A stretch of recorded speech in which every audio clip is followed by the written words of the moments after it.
Welcome to the Upwards Positive Podcast with your hosts, Dave and Tim. Journey to positive thinking through stories, music, movies, and much more. Join the guys as they help provide you with ideas and thinking that will help you through hard times and the journey of life. Hello, welcome to the Upwards Positive Podcast. I'm your host, Dave Thomas, along with my co-host, Tim Mazarana, and today we are talking about the everyday pressures and what we sometimes call rage, I guess you could call and road rage or other things, but everyday difficulties that you might go through in your life. And sometimes you just need to talk about it. And that's what this show is going to be about today. We're really excited that we finally came to a conclusion on our name. And Tim and I will kind of discuss that in a little bit, just kind of talk to you guys about how we came up with it and why. But more importantly, again, this show is about you, the viewer. It's about talking with us, chatting about life in general, and going over different themes. And our last episode we talked about music and got in some detail about some song titles and lyrics. And today we're going to talk about a little bit something different, but we will cover different events like that on the show. We're going to cover a lot more music, a lot of movies. There's a lot of great things we plan to cover to talk about what the true meaning is of those items and how they help us look upwards towards God, towards Jesus, however you want to state it, but it helps you look upwards, and stay positive. That's the key, and that's the main part of it. So, Tim, how's it going? Good, man. It's we're recording this. It's Sunday, and we our church meets on Sundays, and with 2020 and COVID all going on, we decided this morning there's a little bit of snow that fell that just looked really cool hanging from the trees, a really thick kind of snowman making snow outside. And we decided to get out and go for a little drive while we watched, church in the safety of our car, as opposed to going and, having to wear a mask for an hour and a half and all that kind of stuff. So just kind of took a little ride up north for about an hour or so, and road conditions weren't too bad. Not a lot of cars out and everything like that, but it was just a nice little getaway to get out of the house for a little bit, sit back, relax, listen to a good message. We just started really getting into Psalms, which is going to be, I don't know, gosh, man, this church, it could be 8 years before we get out of Psalms because it's a long book, but we'll see how long it takes. But it was kind of cool, man. I mean, it's one of those where you get to enjoy the beauty of nature, see the snowfall hanging from the pine trees, which is absolutely awesome up here in Michigan, and just kind of chill and relax. And I'm happy to report this trip that we took, there weren't any road rage incidents. So Yeah, no, I hear you. It is. I say it's funny you brought that up because I was thinking about that today. Like, gonna go for a drive in the snow. There's a lot of silly people that drive on Sundays, and I can only imagine what some people around here might be driving around in and all that kind of stuff. But it was good. There weren't that many cars on the road. We were able to kind of get out and about and just kind of reflect on the day a little bit.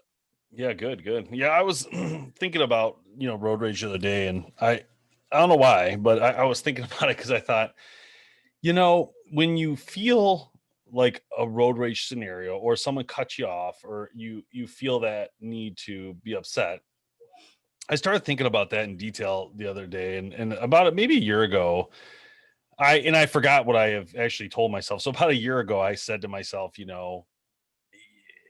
it's not important to be mad at somebody for rushing or trying to get around you, or because really it doesn't matter at the end of the day, right? It's not going to affect you. You don't want to lose. It's like a competition almost. It becomes like a competition, unfortunately.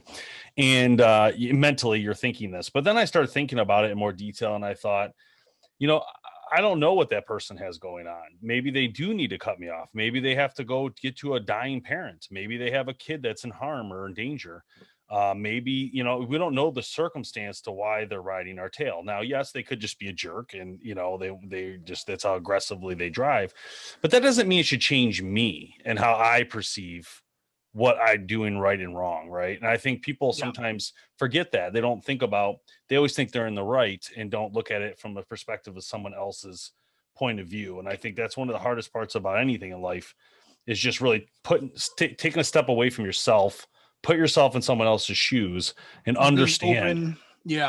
And just be open to the dialogue of understanding. You might not understand. You might never understand at all what that person's going through, because you might not know them. You might not ever do anything to even know them, but it doesn't matter. What matters is what you do with your time on earth, and what you and how positive you are for any scenario. Another example of that is, I don't remember where I heard this story. I think it was Chicken Noodle Soup for the Soul years ago. Chicken Soup for the Soul. The book. Yep. And it was a Christian one, a book, and they talked about how this family came. I don't remember. It was something about where they came to the door and they needed money or food or something, and the father gave them money, and the kid said, or the wife or the kid, I can't remember, said something along the lines of, why would you give them money? The odds are they're going to spend it on garbage or whatever. And the dad's like, it doesn't matter what they do with the money. What matters is I did the right thing. Like, they needed help. I helped. I did what was needed to be done. However, whatever they do with it is on them. So if they want to do the right thing, they do the right thing. If they want to do the wrong thing, that's not my choice anymore. I'm out of the scenario. I did what God wanted me to do and help these people. There's a lot more detail, but Yeah, I actually have a perfect life example around that, and I'll never forget this. So I work down in the city. There's a lot of homeless down there that are on the corners that are, asking for money and all that kind of stuff. And I would, my parking structure. So I drive downtown. I have a parking structure that I would park in, and my parking structure is a couple blocks away from my actual office. And, so every day, every morning, you would walk past the same people. And eventually, and I was one of those, like, when I first working down in Detroit, I loved it. I loved the big city atmosphere. I loved the atmosphere just in general, and just really wanted to be a part of that community. So I made it a point to get to know some of those people, right? Walking by, acknowledging them, saying hi. I'd give them a couple bucks. And there was always this guy, Kevin, who always sat on the corner of a certain corner right by my office building down there. Every morning I'd say hi. And when I had, a couple bucks in my pocket, I would give him a couple bucks. And this went on for months and months and months, and there were times like I'd walk by and he just like, he looked down, he looked depressed. I was walking around on lunch and I would sit down and I would talk to him. And I remember one time, he was really just distraught. He said that his dad was, in bad medical shape. He's out like somewhere that was going to cost like $40 to get out and go see him, and he couldn't, and blah, blah, blah. And I've seen this guy, I've seen Kevin for many months now, and we've talked and all that kind of stuff. And I decided to help him out, and I gave him the money that it took to go and see his dad that day, what he said he needed, So this is just normal, right? So 3, 4, 5 months pass, and there's up here where I live, we had to go to Target, and we go to Target, had to buy a couple things, and as I'm walking out of Target, walking in a suit and a tie was Kevin. Wow, holy cow! And he looked at me, and I looked at him, and I thought to myself, that's very interesting. I just saw you 4 days ago in Detroit, asking for money. I actually gave him a couple bucks a couple days ago. And here he is walking into to Target in literally a suit and a tie. Now, the part of me goes through my head, like, that's very strange. You want to think the worst of somebody. He's just scamming down there and all that kind of stuff. But I don't know what he had going on. Yeah. Maybe he was at a funeral. Maybe, something happened. Yeah. Maybe it was a job opportunity. Because right after that, I actually didn't see him anymore. I saw him, maybe once from a distance somewhere else down in Detroit, and then that was it. But it was very, very strange. And that kind of just hit home with exactly what you're saying is, in that moment of me seeing him, he looks proper. He looks like he's got all of his stuff together. You don't know what's going on in their life. Oh, yeah. You don't know. Maybe he was scamming me. I'll never know that. Doesn't Maybe matter, I will. though. I mean, I will someday. But it just goes back to say, in those moments where I was giving him money, I was doing the right thing, right? Trusting in somebody's truthfulness for needing help and doing the right thing in that circumstance. So I have no regrets whatsoever, but it was just kind of an interesting story that kind of hits home with what you're talking about there. Yep, I agree. Yeah, 100%. That's, a lot of times I think people just kind of just forget, you get stuck in your little yourself. You get stuck in your life and what you're used to, and you always want more. People always say, I need this. And this conversation actually came up today with my kids. We were driving, and my youngest son said something along the lines of, oh, it'd be so amazing, if we were rich or be a millionaire. I'm like, I'm already rich. Yeah. I'm good. He's like, what do you mean you can't have this, that, and that? I'm like, I have everything I need. I got an amazing family. I got some awesome friends. Like, I mean, I don't know what else I could possibly need in life. And my dad taught me something that's really important, that is, and I still think about today. And sometimes I do things that, are not necessary, but I do it because I just want it. Right. But he always said there's a need and there's a want. There's two different things in life. They're very dramatically different. So something that you need is something that you have to survive or make your life better. And when I say make your life better, I mean in the sense of like a suit for a job or a car to get to work, or, those are needs. They're not wants. Right. And, a want is like, for instance, this really cool keyboard I have here, or this microphone. This is a want. Doing this podcast is a want. It's not necessarily something I have to do. It's not going to, make or break me, and I don't need to do it. So anyway, the point that reminds me of a song by the Rolling Stones, by the way, called "You Can't Always Get What You Want." Dang, maybe that's where you got it from. It goes, the lyric is, "You can't always get what you want, but you get what you need." But you get what you need, yeah. But that's the sad part when it comes, Tim, to like how people in life, sometimes they rip off their own family members and things of that nature, their moms and dads, like they need money for this, that, but really it's stuff they don't need. It's this stuff they want. And I say that because you should always really strive to just buy things you need. And then if you have money for want, that's different. But the point of the want section is that some of that want section could be divided up into helping. So like if I want something like, do I really need this $100 keyboard, or could I buy a $30 keyboard and then help somebody else with something else they need, need what they need. Right. So there are some major differences there. But it sounded like, with this Kevin guy that, in that moment, he needed that bus fare or whatever it was to get to see his dad, which in no way, shape, or form implies that you did the wrong thing. In fact, it's the complete opposite, where you did the right thing. And it doesn't matter if you actually had to do that or not. You stepped up to what God put in front of you, and you hit a home run. You said, you know what? I can do it. I'm going to do it. I'm going to help this guy out. That's all there is to it. It's that simple. And then, whatever he does with it is his journey with God and how he takes care of himself. And I think that's right. And I think, what the long-term effect of not doing that is your heart becomes hardened, right? You become emotionless to other people's needs, wants, who they are. And I struggle with this. In all honesty, this is a struggle of mine. You've either been hurt or somebody has said things to hurt you. And I struggle with forgiveness. I struggle with having an open heart towards people and towards different situations because of my past experience. But in the moment, when you look at it, you have to realize that everything happened for a reason. And that's a test, right?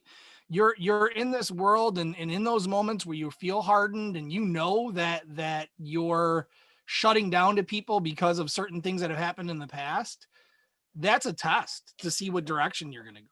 And I struggle with that one, man. I fail all the time with choosing the path that is the easiest out, right? That's always what everybody wants to do. What's the easiest out? How do I express myself and just get what I want right now? And that just goes with driving. I think, like you said, the competition part of it.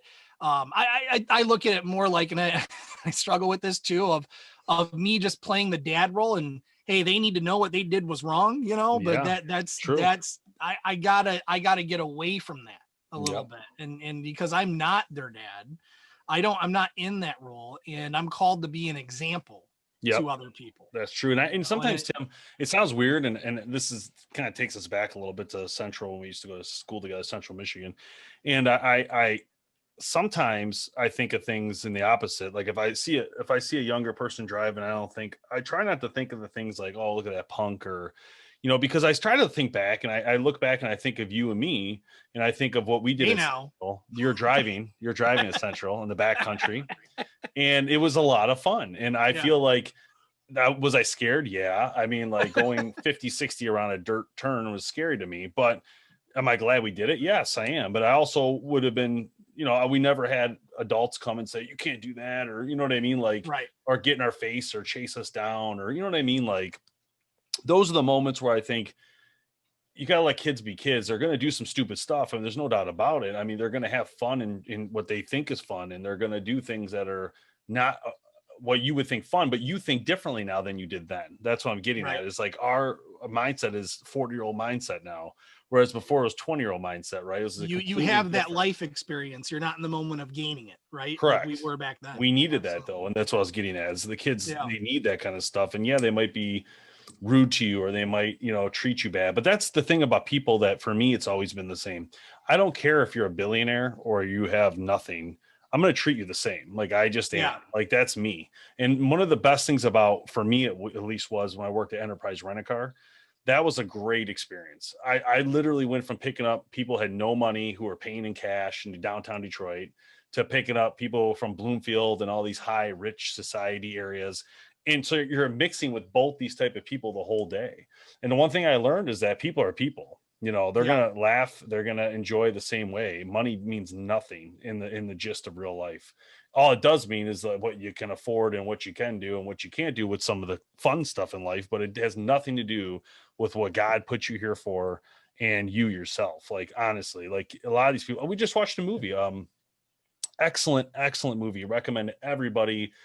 Jamie told me about the movie. Actually, it's called Safety on Disney, and it's about a football player who went to Clemson, and in Clemson, his mom was addicted to cocaine or crack or whatever.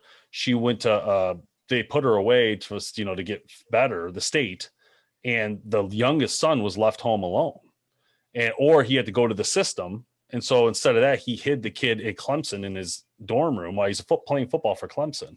And then it goes into this whole thing about how the whole team rallied around him, the community, the church, everybody tried to help, provide some food. And then the NCAA got involved because like he's getting free things, right? So it became a huge catastrophe in that sense.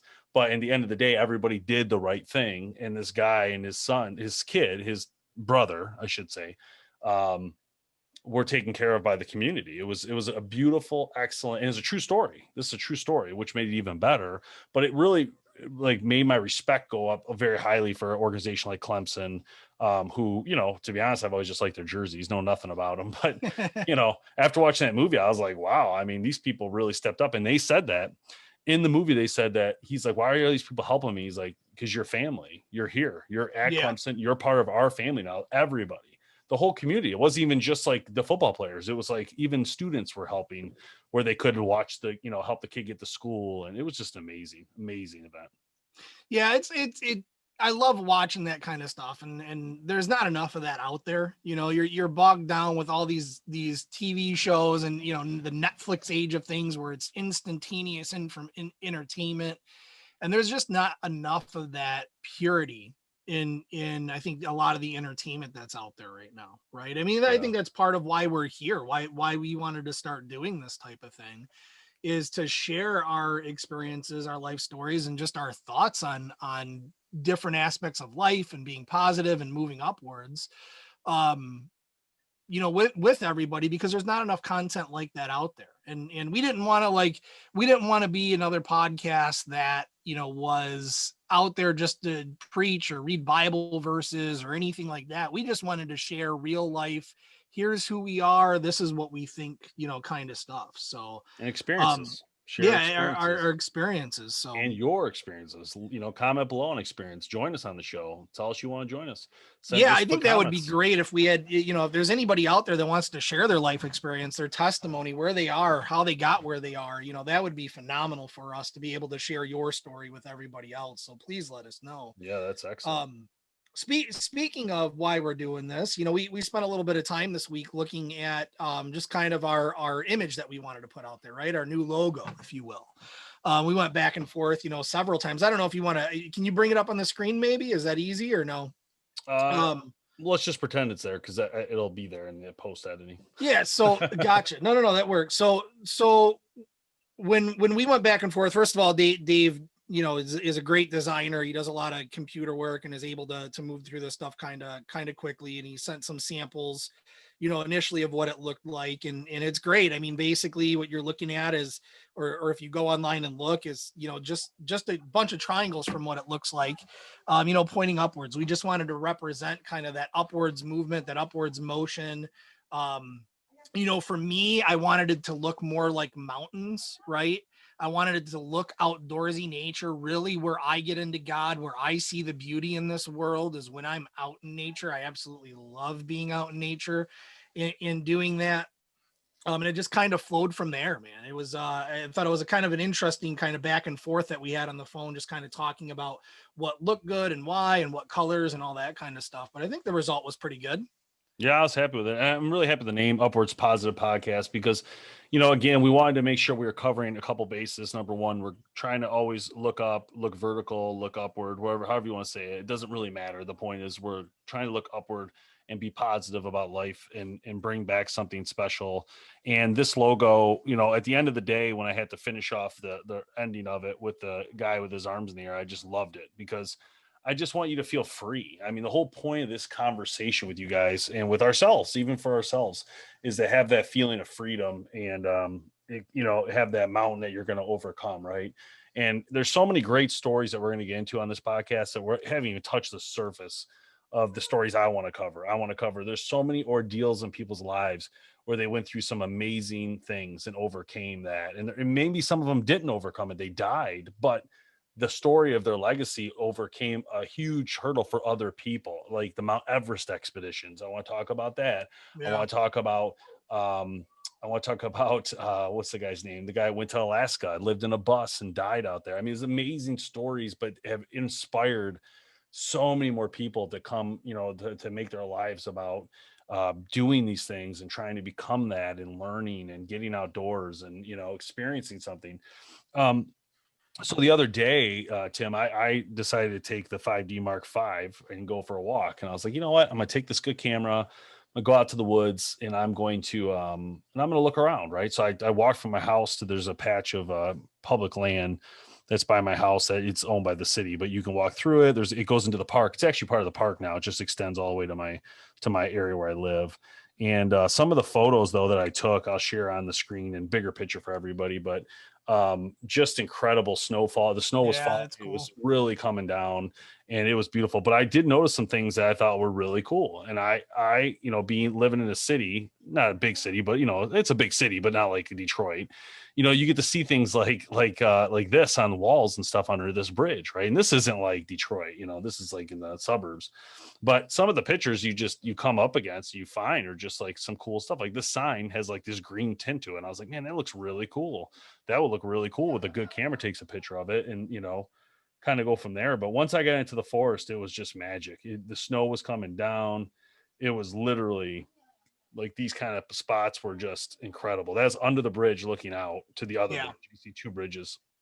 I think that's definitely one of the passions that we share is just getting out and looking around and taking pictures and just seeing the beauty of just being outdoors. And it's sometimes I'll be honest, photography is a funny thing. One thing that I've learned from photography is that photography sometimes is about the very, very, very small. It's not about the very, very, very big. Some of the best pictures that I've ever taken is stopping and looking at the end of a branch and taking a picture of an end of a branch, right? Yep. Or in the end of a blade of grass as opposed to the field that it's in. And it's about looking at those small things in life and taking a moment to really enjoy everything, not just a big picture of every. Yeah, that's a perfect example. I mean, you have 4 inches of actual world that you're looking at in that photo. In color. And that 4 inches, what a cool photo. I mean, it's colorful. It is creative. It's everything that, kind of embodies, that kind of art form, which I think is just really, really cool. And that's the one thing is like photography that I love is it allows you to slow down. It allows you to look around and allows you to really focus on different things that you probably would have just overlooked if you were just going for a walk. Yeah. And this is the result of that walk. See if it focuses here. See if it focuses on that. Is there no focus? You got a little cold there, a little snow. Look at that. That's crazy. It was coming down, man. It was It's beautiful awesome. though. I wish anybody could experience a snowstorm walking like that. I literally went for a walk. It was just snowing a little bit. To be honest, I wanted to have a cigar. So I was like, I'm gonna go for a walk, have a nice little cigar, just go for a walk and enjoy myself, take the camera. So you saw that golf course picture. That was like early on. And as Yeah. soon as I got to the bridges, it just started coming down like big time. So I'm underneath the bridges. I'm taking pictures of all the graffiti. And I'm like, wow, this is really cool graffiti. When I get it in light shot, Photoshop and Lightroom, it's going to look amazing. I can pop the colors a little bit with the software. And I start walking back out towards Dodge Park with the main park. And all of a sudden it's just coming down. And now, I mean, I'm loving it, right? I'm thinking this is great. And I see these ducks in the water and they take off just, and it was so cool. The camera couldn't do anything because, the problem with cameras like that, and I run into this a lot, and I think it's definitely an issue, is that no cameras, I'm not going to say no, none, but most camera lenses are either a short or a long, right? There's not really a middle ground. So when I'm in there underneath that bridge taking pictures with a 50 millimeter lens, I come out, I walk out, there's a duck. I need a 600 millimeter lens instantly. I don't have time to switch lenses to get a duck that's taking off in mid flight. So that's the issue. It's like you either go in large or you go in small, and you can't, it's hard to do both. And you have to carry a backpack and all this stuff. It's really annoying, to be honest. Yeah. And so That's why I like to be a professional cell phone photographer. that's great, but you can't cover distance. And one of my issues is I was thinking in my mind, like, man, the snow is gorgeous. If I walk on this field and there's a huge buck out there, it would have been a magical photo if I had a lens that could reach him. There's no way I'm going to get that close. So that's where I struggle is with photography, is just that you have to make a decision right off the bat. Like, am I going short or long? Even in the cell phone, if you try to go long, it's horrible. Oh The yeah. distance, you can't do it optically. You lose all So detail. Yeah. Yep. For you sure. have to kind of pre-decide. So when I go to like a Stony Creek, I always go in with my truck, and I'm out walking. So I'll have 2 or 3 lenses. But the thing is, I'm always at distance anyways in a truck. So I'll have the big old 600 millimeter. And if I see Right. deer, it's easy. I pull on the side of the road and start snapping shots. But in this walk, I mean, I wouldn't want to carry it anyway, Tim. That thing weighs like Oh, oh, that 15 600 lens is pounds. It's like a 10 ridiculously pound heavy. lens. Yeah. And so it's really difficult. But I started thinking about it, and I was like, man, these pro photographers, wildlife photographers, dude, what do they go through? I mean, they're out there doing this stuff in the Amazon, the jungle, and you know what I mean? Like living Yeah. out there carrying those kind of lenses. And then started thinking about the camera. I'm like, this, I'm just happy this 5D is like a waterproof camera. It's like people don't realize these high-end cameras are made for like that kind of stuff. Being out. Yep. They're made for exposure, getting wet and getting snow. I don't think you could throw them underwater, but they're made to get like hit and wet and water on them, which makes them even better. But your phone, it can handle a little bit. Yeah, your phone's water resistant, I think too, which is what I did to take the pictures of myself, obviously. Right. But Yeah, yeah, I think it's about that passion though, right? And finding that passion, finding those things that help you to focus on the more important stuff. And the more important stuff isn't always the big picture. It's the small little thing that you walk by every day that you just didn't stop to look at before. yeah, I think we get so busy in our lives that we forget about that kind of stuff, and that carries back to what we were originally talking about, which is the driving part of it, right? And the road rage, and just those moments in time where you might be a little frustrated, but you're only seeing your view out your windshield. You're not looking at that that little bit more, that little piece of what's going on in that other car, that with that other person, yeah. to really be able to focus on what's really important. So And the other thing is, there's a lot of people out there. I don't know if you've ever seen any clips of like people praying in different countries. There'll be like 100,000 people, one little square, doing a prayer, and it's just like you start to really powerful. like. It's powerful, but you also start to think about like, God, we're just in America. It's just so different here. It's like so open, and there's like a lot of room. There's not a lot of people compared to some of these other areas were just jammed in people. It's just crazy. Yeah, you have the And ability to kind of hide and have individualism here, that right? And exactly, like that's my yeah, point. Like you go for a walk. Like I walked to that walk I did the other day. I didn't see a single person the whole walk. Like I mean, I walked from my house, which is a neighborhood, into the woods and through all the way to the park. I saw people at the park, but then when I came back through that woods, not a single track, just me. But yep, like other parts of the world, you're not going to get that. You're going to always have people around you, which is not bad. I mean, if if you're a people person, you're used to it. But I like that. I like to be alone. Like that's my time to reflect and You know what I mean? Like I'm not rushing, like I'm walking through those woods slowly and I'm looking around, like you're saying, I'm looking at the little things that make me feel alive and make me Yeah, feel that, need for, and that's why I think we liked hunting so much, Tim, is like that's part of it, it is that is. it You're able to brings you slow closer. down. Yeah, you're You able get to to slow sit down there. and just focus on what's around you. And I will tell this to anybody. If you're not a hunter, that's okay. Don't kill an animal. That's fine. But you should still learn from a hunter to go sit in a blind and just sit there and watch. Yeah, Take a camera with you. It would be an incredible time for you to see a deer magically appear out of nowhere. Not a sound, not a glimpse. They are literally the ghosts of the forest. They will appear out of nowhere. You'll hear a snap, you'll look, and you'll see them just standing there looking around. Like it's unbelievable. It's so beautiful and magical. And when you are a person, you can never fully understand what it'd be like to be an animal. So their senses are so much better than ours in every way, shape, or form that when you walk through a forest, you'll 90% of the time never see them or hear them because they'll either bed down because they know where you're at, or they'll be out of there before you even get close. So these are just amazing. That's why it makes it so amazing when you sit there and you see them appear, not just them, bobcats, raccoons, coyotes, mountain lions, bears. I mean, there's tons of different things, elk, moose, you name it. You can magically see all that when you're in the woods just sitting there. And I recommend it for anybody. And like I said, don't take a bow, don't take a gun. Who cares? Take a camera, take yourself. That's all you yeah. need. No, it's funny. There's this whole thing, and it never skips my mind when somebody starts talking about that. Is there's this there was this movement back a couple years ago. I don't know if it was in the U.S. or if it was somewhere else. I forget where I read it, but it was called forest bathing. That was with Where us. That was where on the was podcast. did we talk We about it on did the that. I podcast? found that. Okay, I yeah. found So it. so it was about two forms. Like it was actually about paying somebody to take you out in the woods and to do what they call a forest bathe, which is basically just meditating or praying, Yeah. out in the woods and enjoying nature. And I'll tell you, it's as silly as that sounds, there is absolutely something spiritual about being out in the woods, and being able to see creation in its fullest form right in front of your eyes, and to be able to do that on days like what you did, man. Some of the best times, that quietness that you Oh, it was get when the incredible. snow is falling. And I don't know, not everybody listening to this has ever experienced this, but when it's snowing outside, there is a silence and a calm that you can just, it's so real, you can just feel. And And the it's air an is so absolutely one of the fresh. most It's amazing just, things.